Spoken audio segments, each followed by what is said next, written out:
بالله السميع العليم من الشيطان اللعين الرجيم. بسم الله الرحمن الرحيم. الحمد لله المعروف من غير رؤية والخالق من غير ربية، الذي لم يزل ليل داج ولا بحر ساج ولا أرض ذات مهاد ولا خلق ذو اعتماد، والصلاة والسلام والتحية والإكرام على نبي الرحمة وخازن المغفرة وقائد الخير والبركة ومنقذ العباد من الهلكة، سيدنا ومولانا أبي القاسم محمد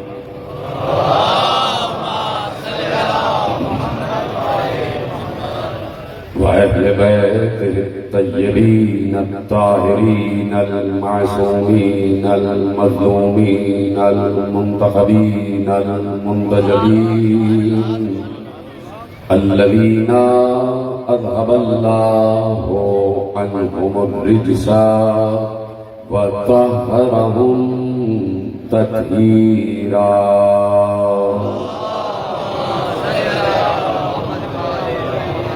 أما بعد، فقد قال الله سبحانه وتعالى في محكم كتابه المجيد وفرقانه الحميد وقوله الحق. بسم الله الرحمن الرحيم. الله ولي الذين آمنوا يخرجهم من الظلمات إلى النور. صلوات محمد وعلى محمد. 1447 ہجری کے عشرۂ ماہ محرم الحرام کی مرکزی امام بارگاہ دھوبی گھاٹ فیصل آباد میں آج ہمارا تیسری مجلس میں شریک ہے، اور موضوع گفتگو معارف ولایت اللہ، کہ ہمیں یقیناً یہ جاننا بہت ضروری ہے کہ جس رب کا سجدہ کیا جا رہا ہے وہ رب ہے کون؟ جس کے لیے نمازیں پڑھی جا رہی ہیں، جس کے لیے لفظ صلاۃ قائم کیا گیا ہے، جس نے ہم سے کہا ہے کہ میری عبادت کرو، تو وہ معبود ہے کیسا اور وہ معبود ہے کون؟ اس لیے کہ بے معرفتی سجدے اللہ کو بغیر پہچانے ہوئے سجدے، وہ سجدوں میں نہیں بلکہ ایسا ہی ہے کہ جیسے کوا زمین پر ٹھوکے مار رہا ہے۔ اس لیے اگر آپ ان امور کی طرف غور کریں کہ جہاں قبولیت نماز کی بات کی گئی ہے، توجہ فرما رہے ہیں آپ، جہاں عبادات کی قبولیت کی بات کی گئی ہے، تو خصوصیت کے ساتھ جب نماز کی بات کی جاتی ہے تو چونکہ ارکان اسلامی میں سب سے پہلا رکن ہے نماز، اور نماز گویا اللہ کی بارگاہ میں کھڑے ہو جانا، توجہ ہے، نماز کا مطلب کیا ہے کہ اللہ کی بارگاہ میں کھڑے ہو جانا، یعنی یہ تصور کرو کہ تم اللہ کی درگاہ میں ہو اور اللہ کی نگاہ میں ہو، اور یہ تصور کرو کہ تم اللہ کو دیکھ رہے ہو اور اللہ تمہیں دیکھ رہا ہے۔ مجھے فرما رہے ہیں کہا کہ یہ تصور کرو کہ جب اقیم الصلاۃ کی بات آ جائے تو اس کا مطلب ہے کہ ہر وقت رب کی نگرانی کو یقین کی منزل پر تصور کرو کہ ہمارا رب ہمیں دیکھ رہا ہے اور ہم اپنے رب کو دیکھ رہے ہیں۔ یہ کوئی ایسی دور ازکار بات نہیں ہے کہ انسان یہ تصور نہ کر سکے کہ وہ اپنے رب کو دیکھ رہا ہے اور رب اس کو دیکھ رہا ہے۔ اگر یہ کوئی بہت مشکل بات ہوتی تو یقین فرمائیں کہ اللہ نے انسان پر ایسی کوئی تکلیف ڈالی ہی نہیں جو اس کی وسعت سے زیادہ ہو. یہ باتیں غور کر رہے ہیں اور آپ میرا ساتھ دے رہے ہیں، اور خدا کا شکر ہے کہ آپ تک یہ باتیں پہنچ رہی ہیں کہ اللہ نے کبھی بھی انسان کی وسعت تکلیف سے زیادہ اس پر تکلیف نہیں ڈالی.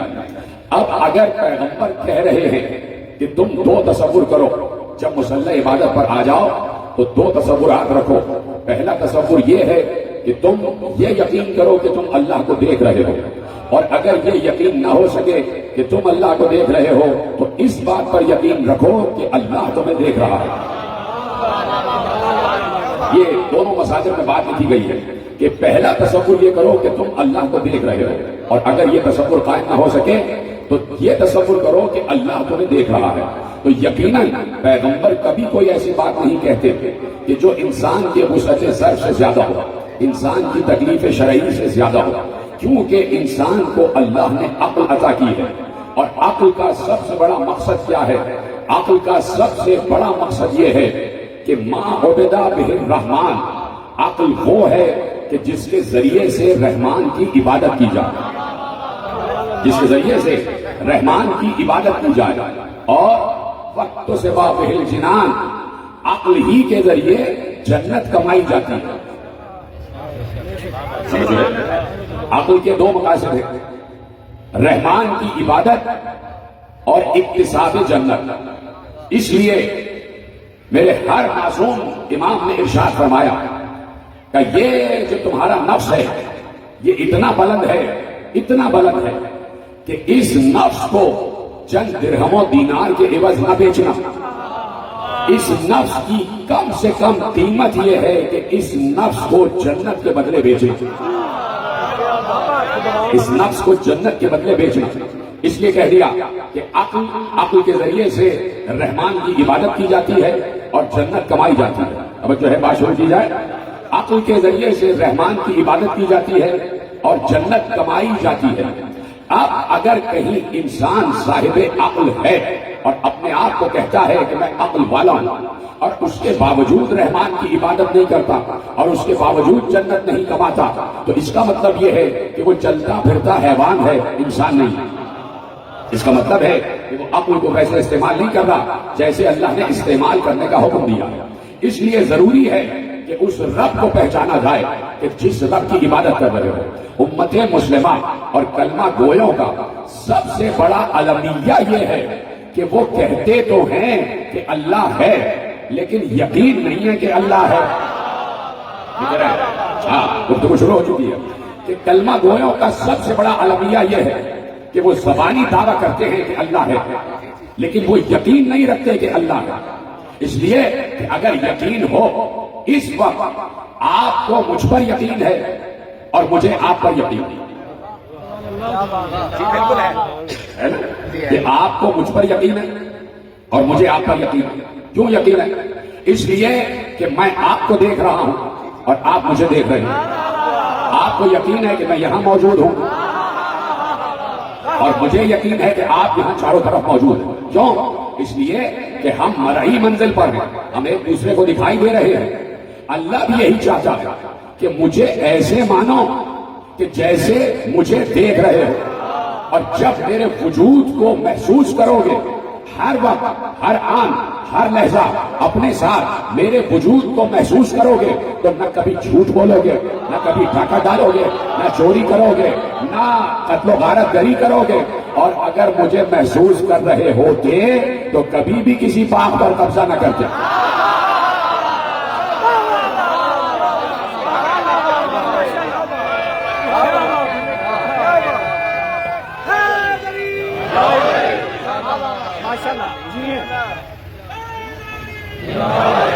تو سب سے بڑا المیہ کیا ہے کہ لا الہ الا اللہ تو کہا جا رہا ہے لیکن اسے مانا نہیں جا رہا، اسے مانا نہیں جا رہا. تو اب کیسے مانا جائے اور کیسے تسلیم کیا جائے؟ میرے ساتھ سارے کے سارے توجہ ہے آپ کی. کثیر مجمع، اور خدا سب کو سلامت رکھے، خدا سب کو چادر زہرا کے سائے میں رکھے، خدا سب کو حضرت ابوالفضل عباس کے قلم کے سائے میں رکھے، خدا سب کی دعاؤں کو قبول کرے. آپ کا فرش اعضا پر آنا یقیناً قبول ہے. قبول نہ ہوتا تو آپ آتے ہی نہیں. آپ کو رزق ملا ہے اور توفیق آل محمد آپ تشریف لے آئے اور ذکر حسین کی مجلس میں اور محفل میں آپ شریک ہیں. تو اس لیے میں مسلسل یہ عرض کر رہا ہوں کہ معرف ولایت اللہ، اللہ کی ولایت، اللہ کی ولایت یہ ہے کہ ہر وقت اللہ کو اپنا حاکم مانو. اللہ کی ولایت کیا ہے کہ ہر وقت اللہ کو اپنا حاکم مانو. وہ نظر آئے یا نہ آئے حکومت اسی کی ہے. وہ نظر آئے یا نہ آئے حکومت اسی کی ہے. وہ پوری کائنات کا ملک چلا رہا ہے اور اسی کو اس نے اپنا ملک کہا. وہ اپنے ملک کو چلا رہا ہے. اس ملک میں ہر انسان کو رزق دینا ہے. اس ملک میں ہر مخلوق کو رزق دینا ہے. اس ملک میں ہر مخلوق کو تخلیق کرنا ہے. اس ملک میں کسی کی دعاؤں کو قبول کرنا ہے.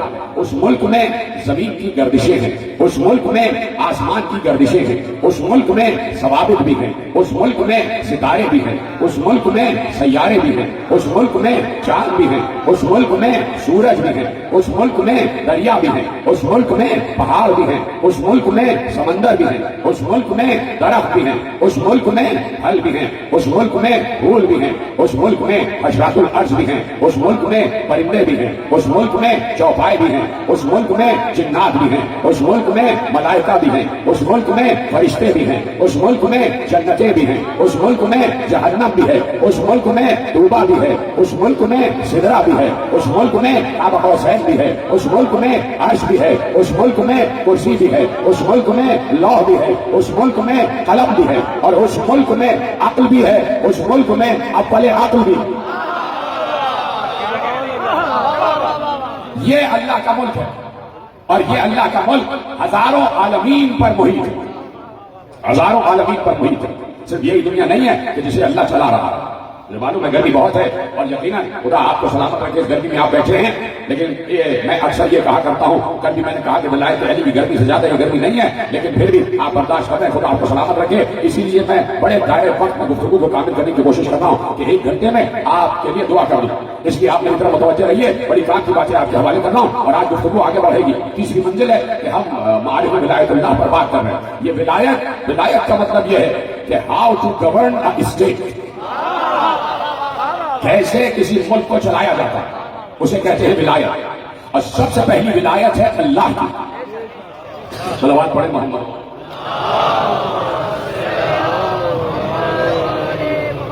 سب سے پہلی ولایت ہے اللہ کی اور ولایت حقیقی ہے ہی اللہ کی. ولایت حقیقی ہے ہی اللہ کی. ایک جملہ آپ سے عرض کروں. یہ جو دنیا کی حکومتیں ہوتی ہیں یہ قانون کے ذریعے سے حکومت کرتی ہیں کہ یہ کرو یہ کرو یہ کرو یہ کرو یہ کرو یہ نہ کرو یہ نہ کرو یہ نہ کرو. ان کا طرز حکومت آپ کے ظاہری جسموں پر تو ہوتا ہے لیکن روح پر اختیار نہیں ہے. لیکن روح پر اختیار نہیں ہے. اور اللہ اس طرز حکومت کو چلاتا ہے کہ جہاں ہر مخلوق کی روح پر اختیار ہے. ہر مخلوق کی روح پر اختیار ہے. تو اب یہ ہے ولایت اللہ. یہ ہے اللہ کی ولایت جس پہ ہم مسلسل بات کر رہے ہیں. اس لیے ضروری ہے کہ اپنے حاکم کو پہچانا جائے, صاحب حکومت کو پہچانا جائے, صاحب ملک کو پہچانا جائے کہ وہ ملک کیسے چلاتا ہے. اس لیے جہاں سے قرآن شروع ہو رہا ہے اللہ نے ایک لفظ رکھا الحمدللہ رب العالمین. بات شروع ہو رہی ہے, سب ساتھ رہیے گا. الحمدللہ رب العالمین. یہ جو اللہ نے لفظ استعمال کیا ہے کہ ساری کی ساری ہم اللہ کے لیے ہے جو عالمین کا پالنے والا ہے. سنی بھی آپ نے بات, یقیناً آپ ہر روز نماز پڑھتے ہیں اس میں یہ آیت ضرور پڑھتے ہیں الحمدللہ رب العالمین. یہ نہیں ہے کہ حمدللہ رب العالمین. پیچھے والے میرے ساتھ ہیں کہ نہیں؟ یہ نہیں ہے کہ حمدللہ رب العالمین, الحمدللہ رب العالمین. اگر کہتا کہ حمدللہ رب العالمین تو حمد محدود ہو جاتی. ال کا لفظ لگا کے کہا کہ جہاں پر بھی تعریف ہو رہی ہے جہاں پر بھی تعریف ہو رہی ہے، اگر ایک انسان دوسرے انسان کے حسن کی تعریف کر رہا ہے، اگر ایک انسان دوسرے انسان کی کتابت کی تعریف کر رہا ہے، اگر ایک انسان دوسرے انسان کے لہن کی تعریف کر رہا ہے، اگر ایک انسان دوسرے انسان کے اخلاق کی تعریف کر رہا ہے، اس کے ذہن میں اللہ ہو یا نہ ہو، یہ تعریف ہے ہی اللہ کی۔ سلامت رہے آپ، جیسے آپ نے جملہ محفوظ کیا، چاہے کسی کے ذہن میں اللہ ہو یا نہ ہو، پیچھے والے اخلاقی ساتھ، چاہے کسی کے ذہن میں معبود ہو یا نہ ہو، کہیں پر بھی اگر تعریف ہو رہی ہے تو وہ تعریف ہے اللہ کی، اس لیے کہ سب مخلوق ہے اللہ کی۔ معرفت اللہ پہ بات، اور یہ بات آگے بڑھ رہی ہے، سمجھ رہے ہیں؟ معرفت اللہ کی معرفت، اللہ کی ولایت کی معرفت۔ اور اس کو سمجھیں کہ میں کہاں سے آپ سے گفتگو کر رہا ہوں، کس مقام سے آپ سے مخاطب ہوں، کہ اللہ کی تعریف ہو رہی ہے کہیں پر بھی، یعنی اگر یہ بات سمجھی جائے گی یا نہیں، میں بہت عجیب جملہ کہنے جا رہا ہوں، بہت حساس اور بڑا نازک جملہ کہنے جا رہا ہوں، یعنی اگر ایک بت پرست کسی بت کی تعریف کر رہا ہے،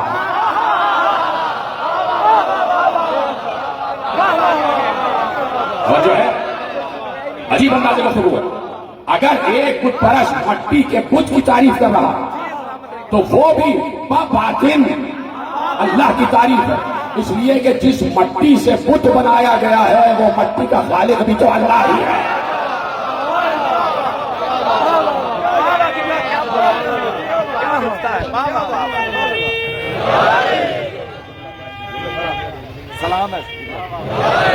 جس مٹی سے بت بنا ہے اس مٹی کا خالق بھی اللہ ہے۔ اگر اللہ مٹی نہ بناتا تو یہ بت کیسے بناتے؟ کیسے بت بناتے؟ مٹی کے بت بنا لیے، غذا کے بت بنا لیے، گیہوں کے بت بنا لیے۔ اب کوئی گیہوں کے بت کی تعریف کر رہا ہے تو خالق گندم کی تعریف کر رہا ہے، گندم کے خالق کی تعریف کر رہا ہے، اس لیے کہا الحمدللہ رب العالمین۔ جہاں پر بھی تم کسی کی تعریف کر رہے ہو، یہ اصل میں ہے ہمارے تمہارے معبود کی تعریف، ہمارے رب کی تعریف ہے۔ یہ کیوں کہا؟ یہ الحمدللہ رب العالمین کیوں کہا؟ سورہ فاتحہ میں اپنی ساری حمد کیوں نہ رکھ دی؟ اگر مشکل ہے تو میں چھوڑ دیتا ہوں، لیکن آپ پر مجھے اعتماد ہے، اس کے بعد آپ کے حوالے کرنا ہوں۔ یہ الحمد کا لفظ کیوں رکھا؟ جتنی بھی تعریف اللہ کی ہے، اللہ تو اپنے آپ کو جانتا ہے نا، اللہ تو اپنے آپ کو جانتا ہے، تو جو تعریف اللہ کی ہے وہ سورہ فاتحہ میں رکھ لیتا ہے۔ کیوں نہیں رکھی؟ لکھ دیا الحمدللہ رب العالمین، ساری حمد اللہ کے لیے، جہاں پر بھی تعریف ہو رہی ہے اللہ کے لیے۔ وجہ کیا ہے؟ وجہ علی بن ابی طالب نے، میرے مولا علی نے منبر صدوری پر بیان کی، اور جب پہلا خطبہ دیا ہے علی نے تو اس شان سے دیا کہ کہا، وہی سے بات شروع کی کہ جہاں سے علی کے بابا ابو طالب نے خطبہ عقد محمد میں بات شروع کی، وہیں سے بات شروع کی کہ جہاں اللہ نے قرآن شروع کیا وہیں سے پہلے ابو طالب نے خطبہ عقد شروع کیا، اور وہیں سے ابو طالب کے بیٹے نے بات شروع کی، اور اس شان سے کہ جہاں میں معرفت خدا کی بات کر رہا ہوں کہ کہا کہ الحمدللہ الذی لا یبلغ مدحتہ القائلون۔ اگر یہ بات سمجھ میں آ جائے تو میری پوری محنت سوارت ہو جائے گی۔ میں نے کہا نا کہ حمد کیوں نہیں رکھی، کہ اپنی ساری حمد رکھ دیتا، اپنی ساری حمد رکھ دیتا۔ کیا کہا؟ الحمدللہ الذی لا یبلغ مدحتہ القائلون۔ حمد ہے اس اللہ کی کہ وہ اللہ وہ ہے کہ مدحت کرنے والے کالا کالا کہتے رہ جائیں گے پھر بھی اس کی حمد ادا نہیں ہو سکتی۔ سلامت رہے۔ یہ ہے مجمع جو توحید سننے کا عاشق بھی ہے اور توحید سننے کا قائل بھی ہے اور توحید سننے کا شائق بھی ہے۔ یہ ہے مجمع کہ جو توحید سن رہا ہے، اور میں 19 برس سے توحید ہی پڑھ رہا ہوں۔ توحید کے علاوہ میرا کوئی سبجیکٹ نہیں ہوتا، توحید کے علاوہ کوئی سبجیکٹ نہیں ہوتا، اور میں اپنے ہر خطبے میں توحید بیان کرتا ہوں۔ کہا الحمدللہ الذی لا یبلغ مدحتہ القائلون۔ یہ کالا کالا کہنے والے اس کی حمد کا حق ادا نہیں کر سکتے، اس کی حمد نہیں کر سکتے۔ اب سمجھ میں آیا کہ اس کی حمد ہو ہی نہیں سکتی۔ الحمدللہ الذی لا یبلغ مدحتہ القائلون ولا یحصی نعماءہ العادون ولا یبدی حقہ المجتہدون الذی لا یدرکہ بعد الہمم ولا ینالہ غوث الفتن الذی لیس لصفتہ حد محدود ولا نعت موجود ولا وقت معدود ولا اجل ممدود